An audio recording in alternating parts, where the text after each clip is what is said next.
What happens when you discover that the person you've called brother for 40 years isn't actually your brother at all? Stop the tape. Stop it right now. Dr. Phil's voice cut through the studio like a knife. The cameras froze. The audience gasped. In his hand, he held a white envelope that would shatter 2 lives and rewrite an entire family's history. What came next was something no one in that studio, or watching at home, could have possibly prepared for. It started 3 weeks earlier when a woman named Patricia called the Dr. Phil's show with what seemed like a simple request. Her sons, Michael and James, hadn't spoken in 6 years after a heated argument over their late mother's will.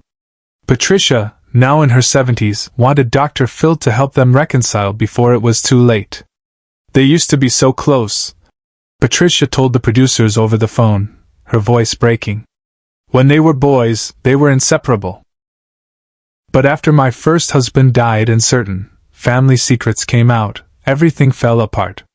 That phrase, family secrets, caught the attention of Dr. Phil's production team. They began digging deeper. Michael, 44, was a high school teacher in Ohio.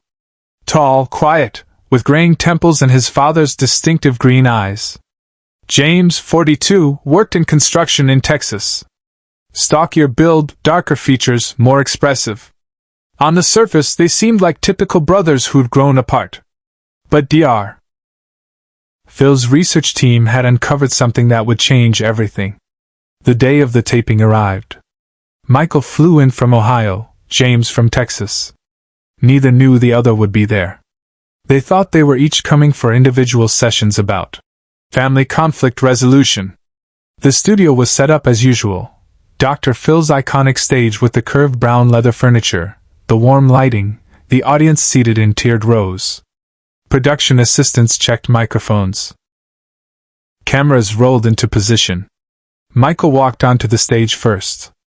Dr. Phil greeted him warmly, guided him to sit down. Michael, thank you for being here. I know this isn't easy.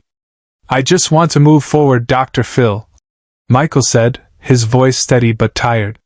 My mother keeps calling, keeps asking me to reach out to James, but he said things during that argument that I can't forgive. What kind of things? He said I wasn't really part of the family. That I had no right to anything from our mother. That I was... Michael's voice cracked. That I was an outsider. Dr. Phil paused mid-sentence. The studio went completely silent. Michael, before we go any further, there's someone I'd like you to see. The side door opened. James walked onto the stage. Both brothers froze. The audience could feel the tension radiating from every corner of the room. What is this? Michael stood up. I didn't agree to this. Sit down, Michael. Dr. Phil said firmly but gently. Both of you sit down. We need to talk. James remained standing near the door, arms crossed defensively. If he's here, I'm leaving. You're not leaving, Dr. Phil said, his tone shifting to something the audience had rarely heard, absolute authority. Nobody is leaving this stage until we deal with what's really going on here. Subscribe and leave a comment, because the most powerful part of this story is still ahead. The brothers reluctantly sat, as far apart on the couch as physically possible. Dr. Phil positioned himself between them, creating a physical barrier that somehow felt both protective and confrontational. Let me ask you both something, Dr. Phil began. This argument 6 years ago, it wasn't really about your mother's will, was it? Michael looked down.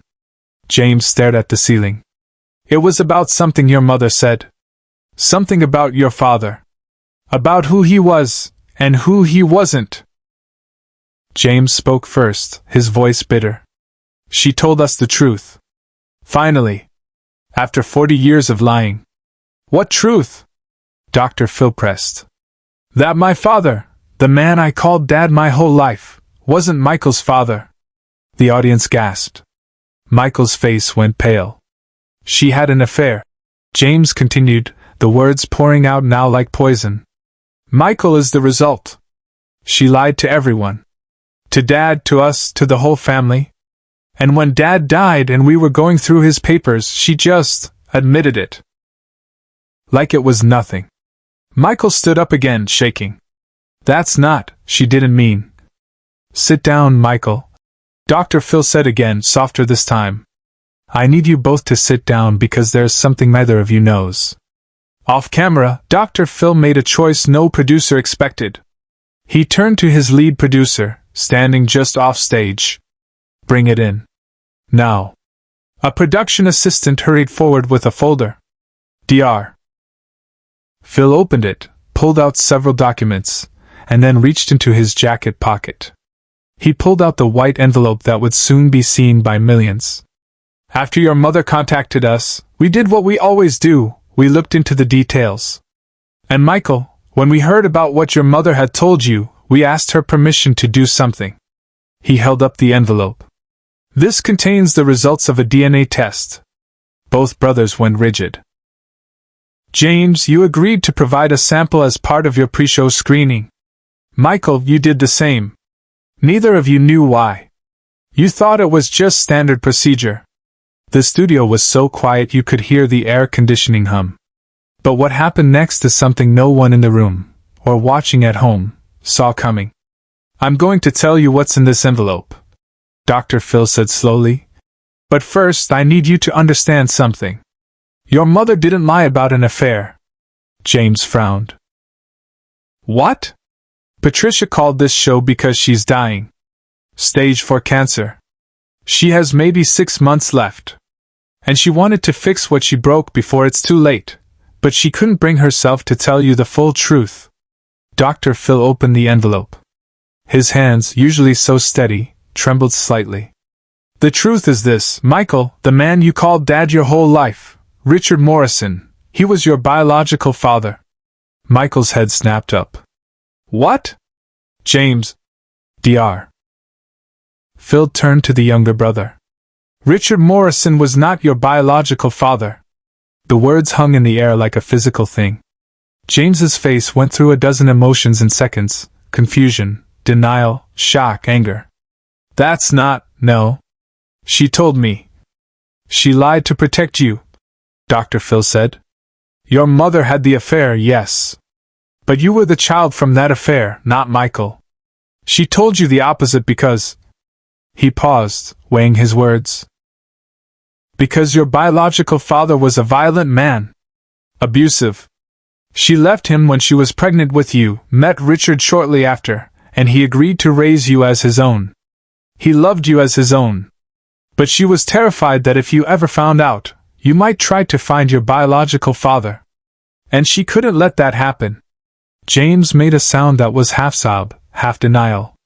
Michael was frozen, staring at his brother. So for 40 years, Dr. Phil continued, she let you both believe you were full brothers.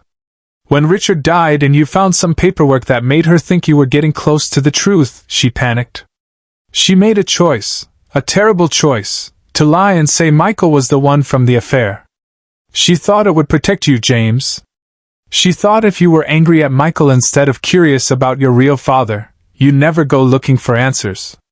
The studio went completely silent. Then someone in the audience started crying. Dr. Phil set the envelope down on the coffee table between them. It sat there, a physical reminder of the truth that had just destroyed and rebuilt their understanding of everything. James, Dr. Phil said quietly, for 40 years, this man has been your brother. Full brother. Same mother, same father, the father who raised you, who loved you, who chose you. That DNA test in my hand proves it. Richard Morrison is your father on paper because he legally adopted you before you were 6 months old. In the eyes of the law, in the eyes of biology through that adoption, you two are brothers in every way that matters. James was crying now, silent tears streaming down his face. Michael hadn't moved. Michael. Dr. Phil turned. Your mother lied to protect James. But in doing so, she hurt you both. She made you believe you weren't fully part of your own family. And that pain, that wound. It's been festering for 6 years. He paused, letting the weight settle. But here's what I need you both to understand. Your mother is dying. She knows what she did was wrong. She asked us to find the truth because she didn't have the strength to tell you herself. She wanted you to hear it from someone who could help you process it, who could be here when you fell apart. Share and subscribe. Make sure this story is never forgotten. Dr. Phil stood up, walked to the edge of the stage, and did something he rarely does. He called out to the control room. Cut to commercial. Give them 5 minutes. The lights stayed on, but the live feed cut. In that moment of privacy in front of 300 people, something broke. James stood up, stumbled toward Michael. Michael met him halfway. They collided in the center of the stage, not in anger, but in a desperate, aching embrace. 40 years of brotherhood. 6 years of pain. 30 seconds of truth. And in that moment, everything changed. The audience watched through tears as two grown men clung to each other like children, crying for what they'd lost, for what they'd been told, for what they now knew was real. Dr. Phil stood to the side, giving them space, but his own eyes were red. When they came back from commercial, something had shifted. Both brothers were still on the couch, but now they sat close, shoulders almost touching. Dr. Phil addressed them calmly, professionally, but with unmistakable empathy. Gentlemen, we've arranged for both of you to speak with your mother. She's waiting in the green room. But before you do that, I want to give you something. He reached into his pocket and pulled out 2 small objects. They were medical alert bracelets, simple silver bands with engraving. These were your father's, Richard's. He wore one because of his diabetes. When he passed, your mother kept them. She asked me to give them to you today. They both say the same thing, R. Morrison, father of Michael and James. He handed one to each brother. James turned his over in his hands, reading the inscription over and over. Michael pressed his to his chest. Your father knew the truth, Dr. Phil said. He always knew. And he wanted both of you to know that in his eyes, in his heart, there was no difference. You were both his sons. The epilogue came 3 months later. Patricia passed away surrounded by both of her sons.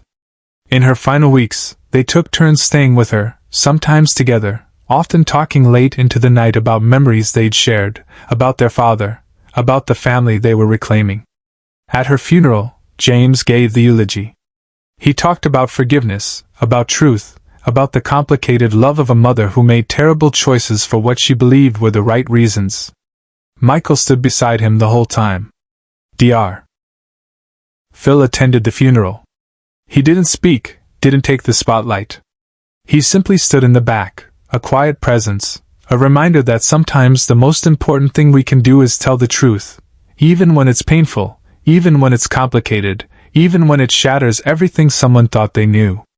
The white envelope, the DNA test that confirmed what Patricia had hidden for decades, was buried with her.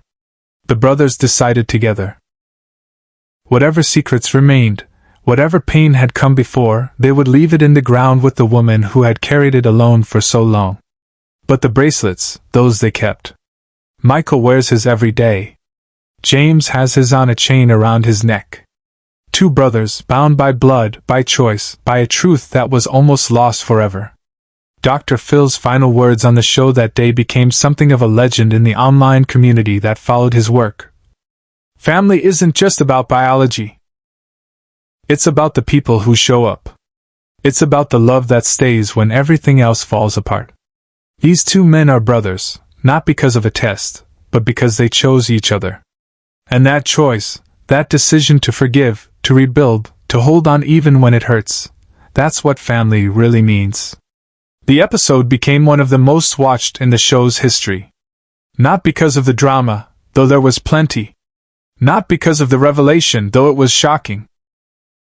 But because in that moment when Dr. Phil stopped the cameras, when he held that envelope, when he forced 2 men to face a truth they didn't want to hear, he reminded everyone watching that sometimes, the hardest truths are the ones that set us free. In the years that followed, the impact of that single episode rippled outward in ways no one anticipated. Support groups for adoptees and families dealing with paternity secrets began using clips from the show as teaching tools.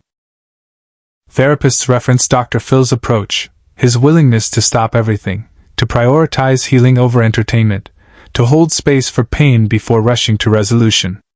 Michael eventually wrote a book about the experience titled, The Brother I Never Lost. In it, he detailed not just the reunion, but the complexity of learning that your mother's lie was born from love, from fear, from a desperate need to protect. James became an advocate for adoption transparency. He spoke at conferences about the damage that secrets can do, even when kept with good intentions. "My mother thought she was protecting me," he would say. "But what I needed wasn't protection from the truth. I needed the truth, and then support to deal with it." The medical alert bracelets became something of a symbol. People who watched the episode began sending photos of their own family heirlooms. The objects that connected them to people they'd lost, to truths they'd discovered, to families they'd rebuilt. Dr. Phil kept a photo from that day in his office. Not a publicity still, but a candid shot taken during the commercial break. Two brothers holding each other, broken and whole at the same time. He looks at it sometimes when the work gets hard, when the stories feel too heavy, when he needs to remember why he does what he does. Because in the end, that's what the show has always been about. Not the ratings, not the viral moments, not even the dramatic revelations. It's about the moment when someone who's been carrying a burden for years, whether it's a lie, a loss, an addiction, a fear, finally gets to set it down. And sometimes, they need someone to tell them it's okay. That they're going to survive the truth. That on the other side of this pain is something that looks like freedom. Michael and James still call each other every Sunday. It's their ritual now, the thing that keeps them connected across state lines and busy lives. They talk about ordinary things mostly, work, weather, sports. But sometimes, one of them will say, "Remember that day?" And the other always knows exactly what day they mean. The day everything broke. The day everything healed. The day Dr. Phil stopped the show and gave them back their brotherhood.